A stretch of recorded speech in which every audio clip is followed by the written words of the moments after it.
Good evening పిల్లలు. మీకు లాల్ బహదూర్ శాస్త్రి గురించి చెప్తున్నాను కదా గత కొన్ని రోజులుగా. ఇప్పుడు దాని కంటిన్యూషన్ ఏంటంటే, లాల్ బహదూర్ స్నేహితులు అందరూ కలిసి ఆడుకుంటూ ఉండేవారు. వారిలో కొంతమంది కొంటి వాళ్ళు కూడా ఉన్నారు.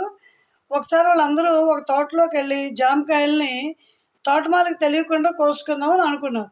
అందరూ చెట్లెక్కి విచ్చలవిడిగా తిన్నను తిని మిగతా జేబుల్లో నింపుకున్నారు. ఆయనకు అంటే లాల్ బహదూర్కి ఇలాంటివి నచ్చవు, ఇలాంటివంటే భయం కూడా. అందువలన ఆ జోలికే పోకుండా తోట కంచి వద్దే ఉన్న ఒక పూల చెట్టు నుండి ఒక పువ్వును తెంపుకున్నాడు లాల్ బహదూర్.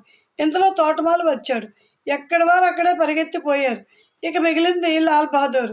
తోటమాలి చేతికి చిక్కాడు. అందరూ పారిపోయారన్న కోపంతో అందరి మీద ఉన్న కోపాన్ని ఒక్క లాల్ బహదూర్ మీదే చూపించడం మొదలుపెట్టాడు.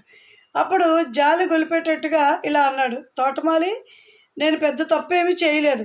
అది కాక తండ్రి లేని వాడిని అయ్యే నన్ను అంతగా దండించడం ఏమైనా న్యాయమా అని అన్నాడు. తోటమాలి హృదయం కరిగిపోయింది. వెంటనే అంత జాలిగా మాట్లాడాడు. ఎంతో వాత్సల్యంతో దగ్గరకు తీసుకున్నారు.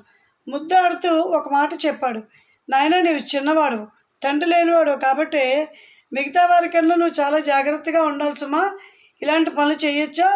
మిగతా వాళ్ళ సంగతి వేరు, నీ సంగతి వేరు. నువ్వు అందరికన్నా జాగ్రత్తగా ఉండకపోతే ఎలా అని అతను అన్న మాట లాల్ బహదూర్ హృదయానికి తగిలింది. నిజమే, తోటమాలి చెప్పింది అక్షరాలు నిజం అనుకున్నాడు.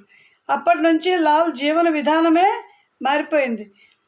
తర్వాత శ్రీ శాస్త్రీజీ వ్యక్తిత్వానికి ఈ సంఘటనే పునాది అయింది. తన గుణాలను పెంపొందించుకోవడంలో తోటమాలి సందేశం చాలా తోడ్పడిందని ఆయన చెప్పడం కూడా జరిగింది.